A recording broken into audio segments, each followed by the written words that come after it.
to Block by Block, where we dive into timely topics at the intersection of crypto, tech, and society.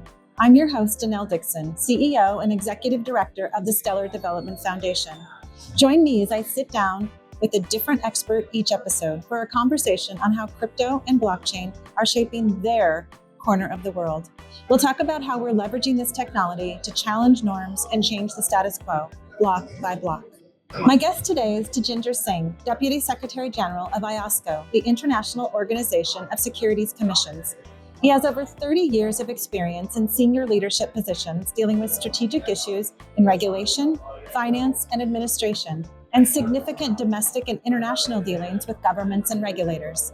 Tajinder understands the benefits of allowing technologies to thrive while continuing to protect consumers. His background in technology helps inform his work.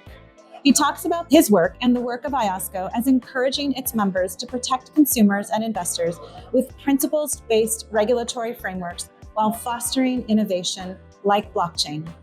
Tajinder, it's such a pleasure to have you on Block by Block. Thank you so much for taking the time to join us here. Your background, you've been in so many different pieces from a regulatory standpoint to a business standpoint. And so I want to dig into as much of that as we can. But first, why don't you tell the audience a little bit about what you've done? So I grew up in India, and I went to the Indian Institute of Technology, or the IIT Kanpur, and did my electronics and electrical engineering. And then thereafter, I did my master's in system science and automation. And actually, my dissertation was on artificial intelligence and machine learning, but that's a long time ago. I did my project actually on machine learning for electrocardiogram samples to detect heart disease. But that was that. And then thereafter, I joined the Indian government, the Indian Administrative Service, where I served in different capacities, among them also being in the Ministry of Finance. And then I was with the Indian Securities Regulator, or SEBI.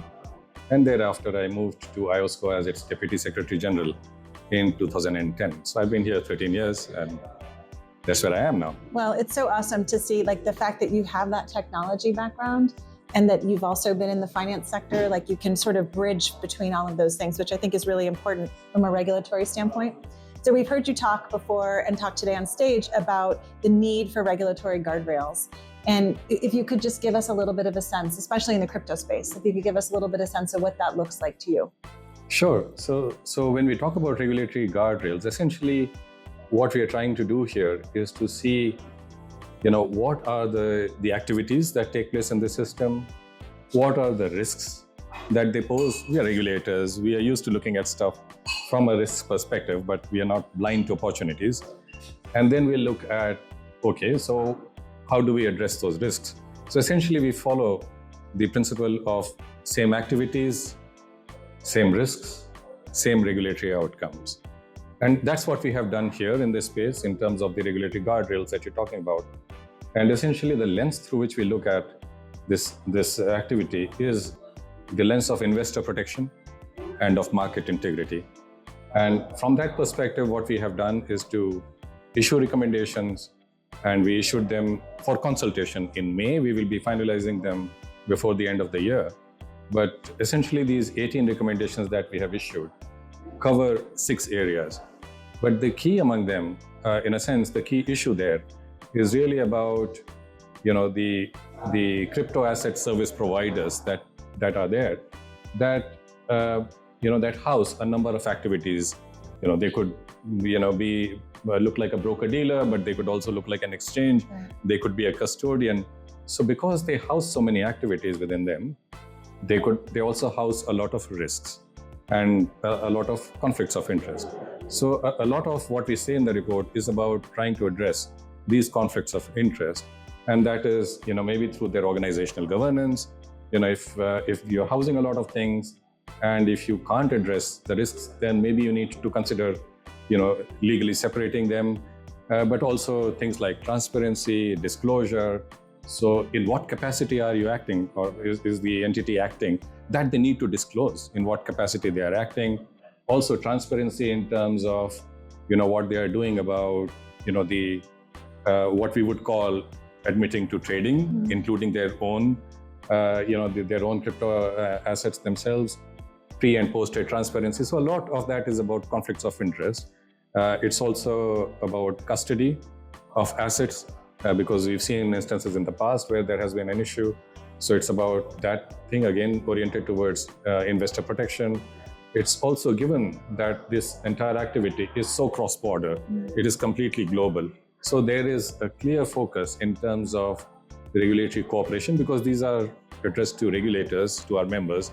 And we talk about, the instruments that they can use for regulatory cooperation. One of them is the IOSCO multilateral memorandum of understanding that can actually be used very effectively in this area. We also talk about the guardrails, talk about essentially how are these crypto assets marketed to retail investors. How do we consider their suitability? How do we take into account the distribution?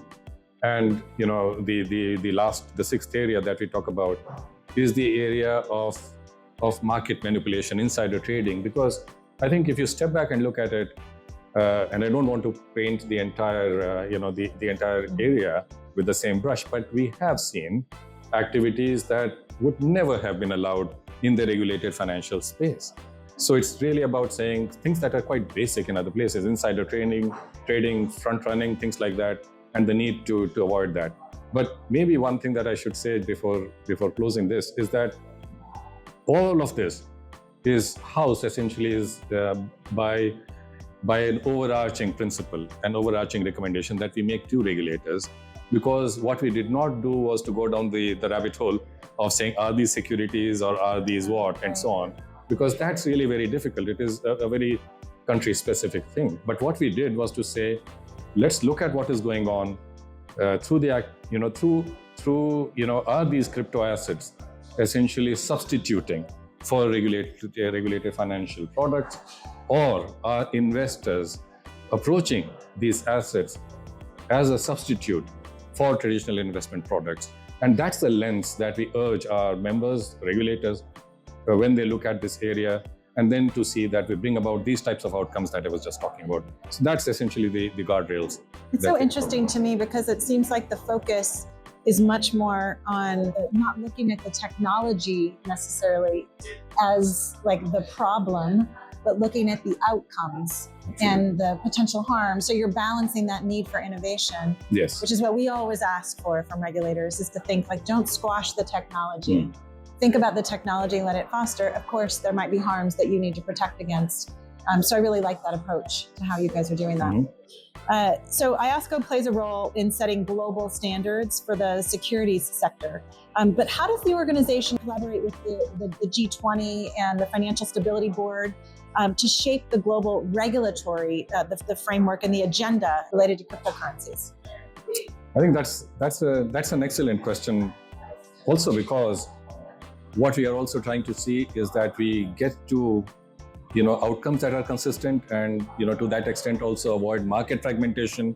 So what we should not do on the official sector side is to fragment what we are telling, the guidance that we issue.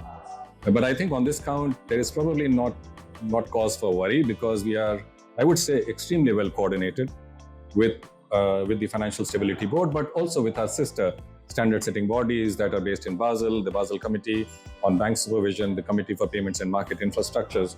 And with regard to the FSB, or the Financial Stability Board, IOSCO itself is a member of the Financial Stability Board, along with other agencies that are there from different countries. And so we participate, and we have visibility into what each of us is doing. Our work stream chairs talk to each other. We coordinate that.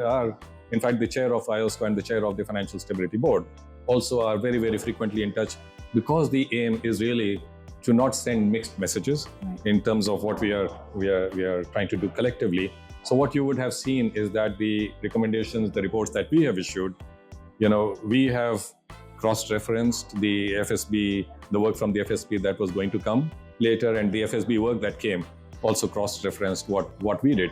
But in a sense, I can talk about three things that we do to be able to, or in a sense, how do we work together? Right. And the first of them is that the Financial Stability Board, or the G20, they issue recommendations and principles that are necessarily high level, because that is what they need to be.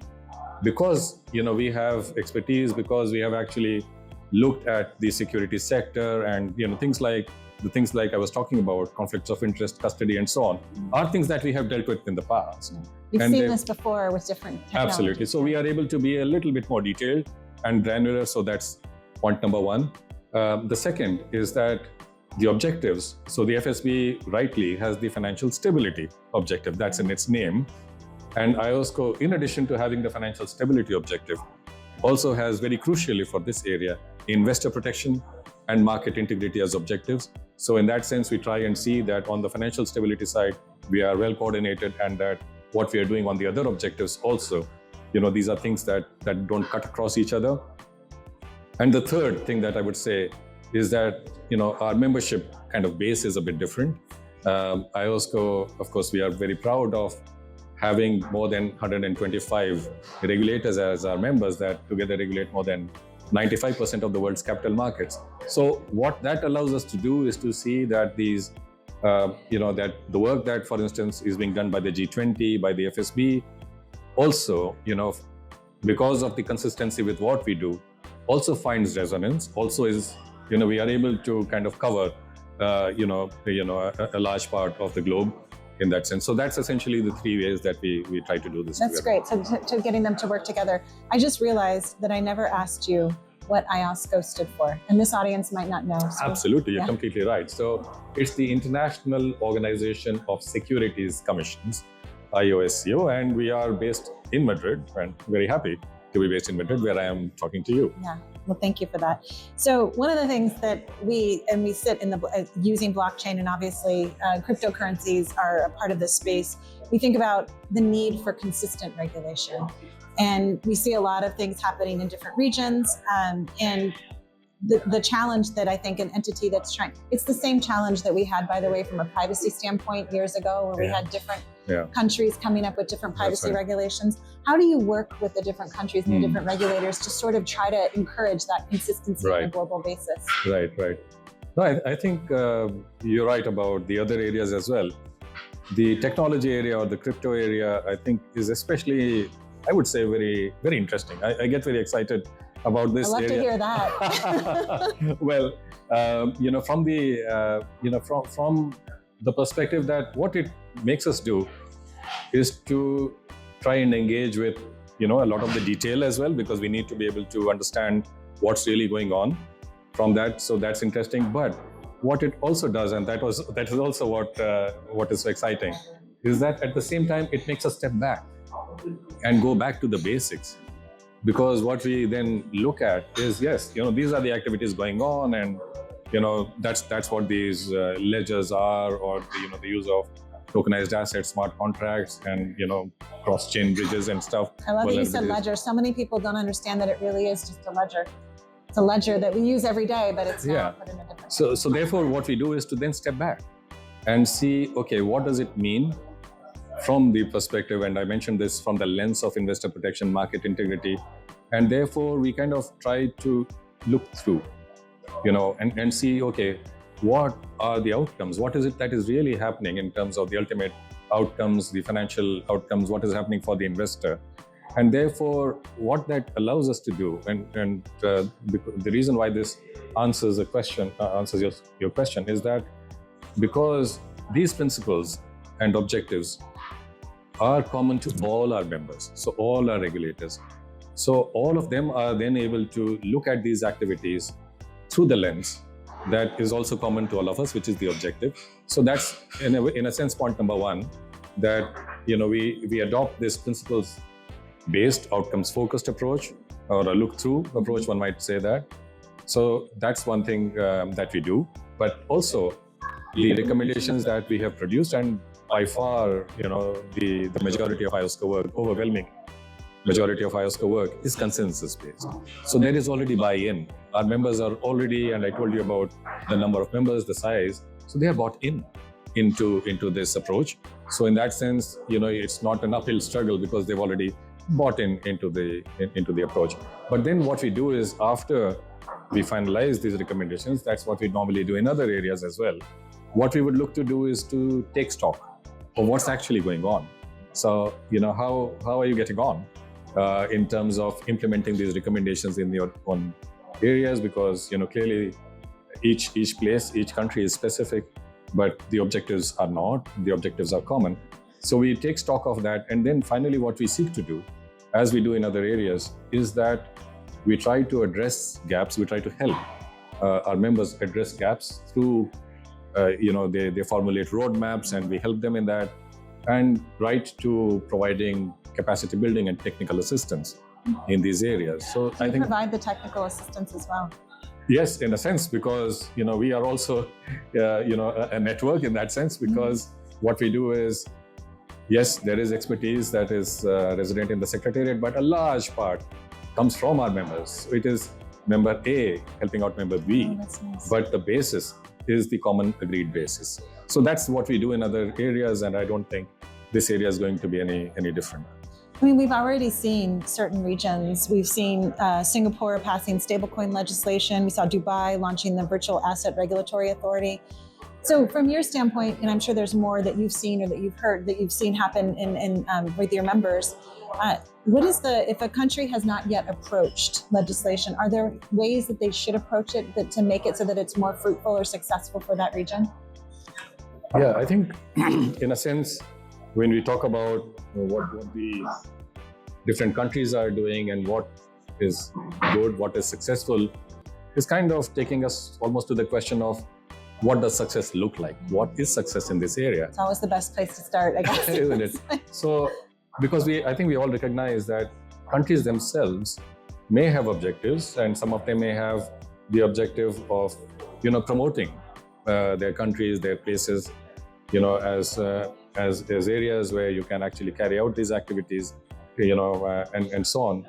So that's essentially for the country, and we don't really get into that. What good we deal with is with our members, with our regulators.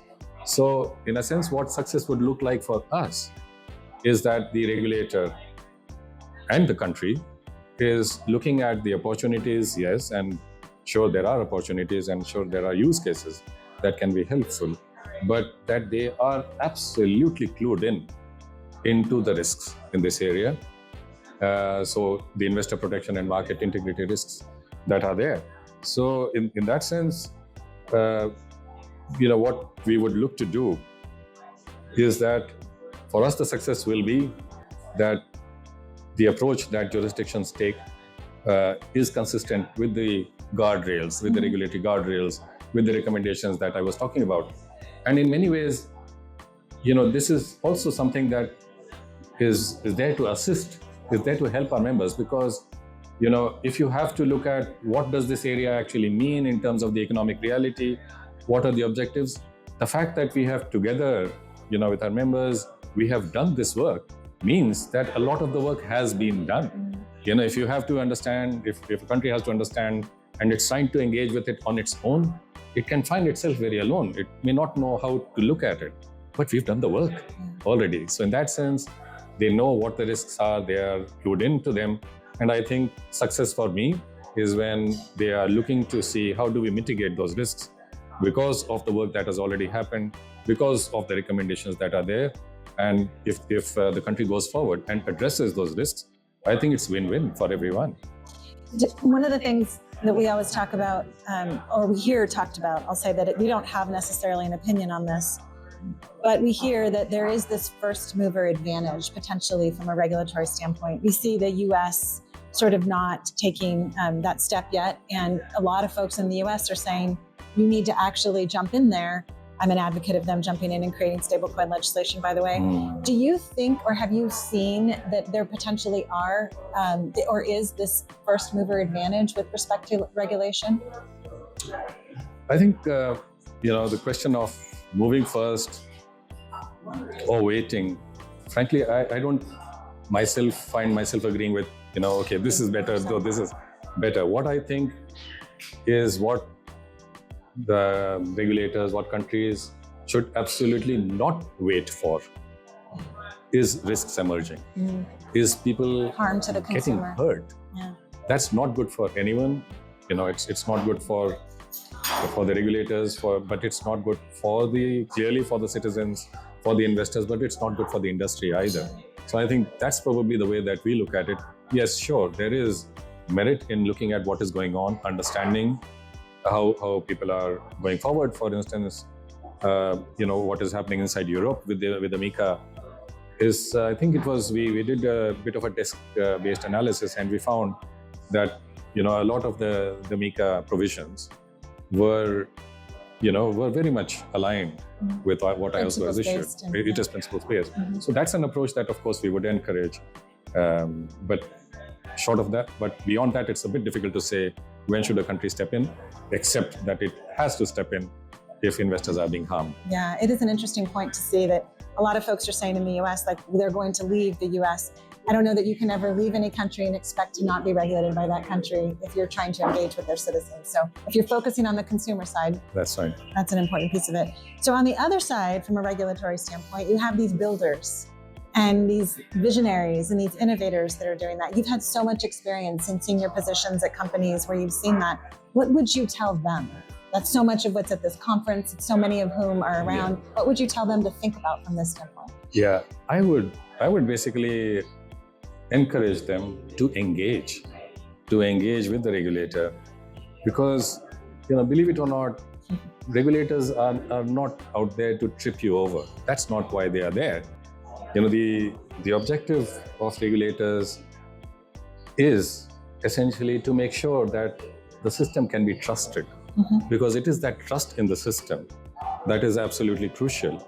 It is, in that sense, there is probably not a dichotomy between innovation on the one hand and investor protection on the other. If investors are protected, then I think innovation can, of course, proceed using those guardrails that we were talking about, and it can actually bring benefits that we're talking about, benefits to the users, benefits to the citizens, but of course benefits to the industry, sure, But my thing would be, my one message would be, engage with regulators. They are there to make sure that people don't get hurt in the system. And when people don't get hurt in the system, everyone benefits. It's such an interesting point to think. We always say, Candice Kelly is our Chief Legal Officer here, and Candice and I come from a sort of slightly different background from a lot of folks in this space, and we are constantly saying, you're already regulated, because if you harm consumers, there's already, almost in every country, there's a protective body that can step in. Yes. So always think about that as you're approaching this. So it's so nice to hear, like, the engagement piece, the engagement between the public and private sector is so important. So we've talked a lot about the regulation and forming regulation, and thinking about it from the innovator side as well. But as someone with all this domestic and international experience, dealing with governments and also companies from different perspectives and regulators, how do you perceive the hopefully evolving, maybe in a good way, crypto sentiment around cryptocurrencies and blockchain and the implications for this global crypto market? Yeah. So on cryptocurrencies themselves, I mean, we don't do a lot of work on cryptocurrencies because, but I would say that, I don't think that a lot of convincing use cases for cryptocurrencies themselves beyond the ledger itself, beyond the use on the ledger, sure. I don't think we've seen a lot of that, to be honest. But I think crypto assets, or even more broadly, the technology, the distributed ledger technology itself, the blockchain, I think there is no question that it has uses and it can be transformative, probably in many things. Definitely in finance, I think you can see that it has the potential to bring about efficiencies. It has the potential to save costs, to compress time in terms of the transactions, to bring about more inclusion, for instance. So it has that potential, clearly, I think. But the in a sense, and I've seen this from a regulator essentially saying no to cryptocurrency speculation, yes to digital asset innovation. So in a sense, I think that's probably not very far off from the way that I would think about it in that sense. And how we think it can go forward, I think there are probably two things that I would say. One is that the development of a proper regulatory framework. That's what we have been talking about. That inspires trust. I think that's one thing that would be good. And the second is that, within that framework, to be able to see use cases, that are actually able to give effect to some of the promises that I think we have been reading about. And sure, they are there. I think if you see both developments happening, very good use cases, but of course that they are interlinked to each other. They need to happen in a safe way, but I'm sure that there is potential, and there is transformative power potential in this area. I'd love to hear that too. The transformative power of blockchain, I think, is sort of unquestionable, and it's just how we go about as an ecosystem partnering with regulatory environments to be able to make this all come together. Thank you so much for your time. I do have one more question for you. Is there a place where people can go ahead and keep up with you and the work that you're doing with IOSCO or other organizations? Sure. We definitely have our website, but also we are, recently we have become a little bit more active in the social media. You can find us on Twitter, but also on LinkedIn. So I think absolutely those are the places that you can indeed find us and hopefully follow us. Oh, well, thank you so much for your time. I'm so grateful that you came to our conference and also that you spent time with me today. Thank you so much. Thanks a lot for this opportunity. It's great to be here.